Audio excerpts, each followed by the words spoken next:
तो फ्रेंड, कैसे हैं आप? सभी का स्वागत है आपका अपने YouTube channel Jitendra TET specialist में। वीडियो स्टार्ट करने से पहले फ्रेंड्स, वीडियो को लाइक एवं सब्सक्राइब कर लीजिए ताकि पल पल की अपडेट आपको मिलती रहे। इसी तरह झारखंड की तमाम खबरों को पाने के लिए इस चैनल को आप सब्सक्राइब कर सकते हैं।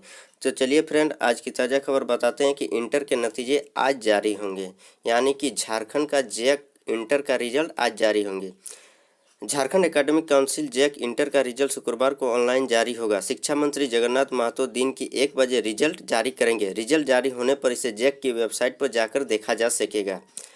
जैक सचिव महीप कुमार सिंह ने बताया कि रिजल्ट तीनों संकाय का एक साथ निकाला जाएगा। इसमें इंटर साइंस, कॉमर्स और आर्ट्स का रिजल्ट शामिल होगा। रिजल्ट प्रकाशन को लेकर काउंसिल ने पूरी तैयारी कर ली है। पिछले वर्ष तक तीनों संकाय का रिजल्ट एक साथ नहीं निकाला गया था, लेकिन इस बार कोरोना की वजह से पहले ही रिजल्ट प्रकाशन में देर हो चुकी है, जिसकी वजह से बाद काउंसिल में एक साथ रिजल्ट निकालने का निर्णय लिया गया है। चलिए फ्रेंड, नेक्स्ट खबर की ओर आगे बढ़ते हैं। बराक ओबामा से लेकर बिल गेट्स तक के ट्विटर अकाउंट हैक हुआ है। इसमें क्या कहा गया है कि बुधवार की रात ट्विटर पर अब तक का सबसे बड़ा साइबर हमला हुआ। इसमें पूर्व राष्ट्रपति बराक ओबामा, माइक्रोसॉफ्ट के संस्थापक बिल गेट्स सहित कई बड़े अमेरिकी हस्तियों और अरबपतियों के ट्विटर अकाउंट हैक कर लिए गए। पहली नज़र में मामला बिटकॉइन से जुड़ी धोखाधड़ी का लग रहा है। ट्विटर इसे समन्वित सोशल इंजीनियरिंग हमला मान रहा है। ट्विटर अकाउंट हैक करने के बाद बिटकॉइन लिंक के साथ मैसेज पोस्ट किए गए कि आप इस लिंक के पते पर पैसे भेजें, हम आपको दोगुना कर वापस करेंगे। अरबपति कारोबारियों Elon Musk, Warren Buffett, Jeff Bezos आदि के जिन अकाउंट को निशाना बनाया गया, उन सभी के लाखों या करोड़ों की संख्या के फॉलोवर हैं। ऐसा लगता है कि हैकरों का मकसद इन बड़े लोगों को निशाना बनाने के बजाय इनके करोड़ों फॉलोअर्स तक पहुंचाना था। धोखाधड़ी के मकसद से वे अधिक से अधिक संख्या में लोगों तक प्रबलनकारी संदेश पहुँचाना चाहते थे। चलिए फ्रेंड्स, नेक्स्ट खबर की ओर आगे बढ़ते। IPL पर आज की चर्चा की जाएगी चर्चा। चलिए, इसमें क्या कहा गया है। भारतीय क्रिकेट बोर्ड की शीर्ष परिषद की शुक्रवार को अहम बैठक ऑनलाइन होगी। इस बैठक में कोरोना वायरस महामारी के बढ़ते मामलों के बीच इंडियन प्रीमियर लीग के आयोजन का खाका तैयार करना शीर्ष एजेंडा होगा। बैठक में 11 सूत्रीय एजेंडों पर चर्चा की जाएगी। ये 11 सूत्री क्या है, चलिए ये भी बता देते हैं।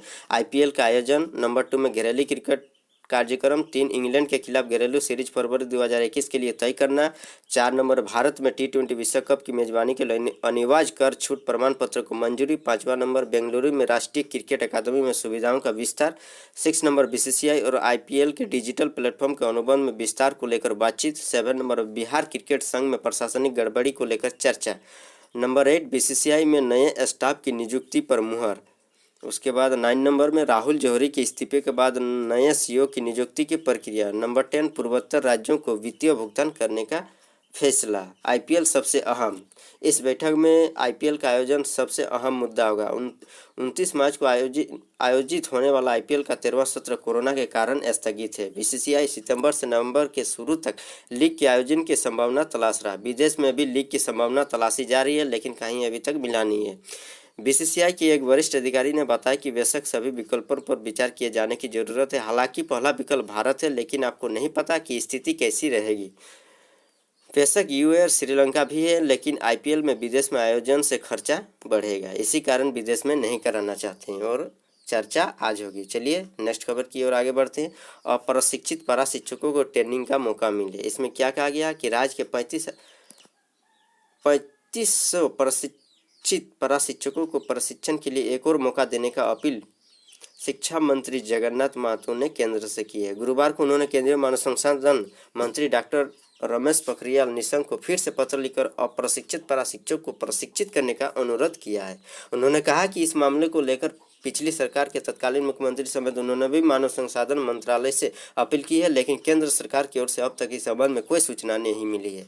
ऐसे में झारखंड के 3500 अप्रशिक्षित पारा शिक्षकों की मांगों पर सार्थक पहल करते हुए इस समस्या का अस्थायी समाधान के लिए सार्थक पहल की जाए। मानदेय का भी नहीं हो रहा भुगतान। केंद्र सरकार के निर्देश के आधार पर राज्य में अप्रशिक्षित पारा शिक्षक को 31 मार्च 2019 के बाद से मानदेय का भुगतान नहीं हो रहा है। चलिए फ्रेंड, नेक्स्ट खबर की ओर आगे बढ़ते हैं। तैयारी किया गया है, सरकारी स्कूलों में शारीरिक शिक्षा अनिवार्य होगी। यानी सरकारी जितने भी झारखंड में सभी सरकारी स्कूलों में शारीरिक शिक्षा का जो एक सब्जेक्ट है वो अनिवार्य पढ़ाई होगी। इसमें क्या कहा गया, चलिए ये भी बताते हैं विस्तार पूर्वक। राज्य के सरकारी स्कूलों में शारीरिक शिक्षा की पढ़ाई अनिवार्य होगी। मैट्रिक और इंटरमीडिएट की परीक्षा में भी शारीरिक शिक्षा अलग से पेपर होगा। CBSE और ICIC की तर्ज पर झारखंड एकेडमिक काउंसिल भी फिजिकल एजुकेशन से संबंधित सवाल पूछेगी। स्कूली शिक्षा और साक्षरता विभाग प्राथमिक से लेकर +2 स्तर तक फिजिकल एजुकेशन को अनिवार्य करने की तैयारी कर रहा है। शिक्षा सचिव के निर्देश पर एक कमेटी गठित की गई है जो इसका प्रस्ताव तैयार कर रही है। राज्य के हाई स्कूल और +2 स्कूलों में शारीरिक खेल शिक्षक, फिजिकल एंड स्पोर्ट टीचर तो है, लेकिन प्राथमिक और मध्य विद्यालय में इसके अलग से शिक्षक नहीं है। विभाग की ओर से गठित की गई कमेटी प्राइमरी, मिडिल, हाई और +2 स्कूल के स्तर का अलग अलग प्रस्ताव तैयार कर रही है। इसे लागू करने के बाद स्कूल के छात्र छात्राएं प्राथमिक से ही खेलकूद और शारीरिक शिक्षा से जुड़ सकेंगे। मिडिल स्कूलों के लिए भी इसकी व्यवस्था की जाएगी। प्राथमिकी और मिडिल स्कूल में जहां किसी शिक्षक को इसका नोडल टीचर बनाया जाएगा, वहीं हाई और +2 स्कूल में जो शारीरिक शिक्षक होंगे उनकी देखरेख यहाँ होगा।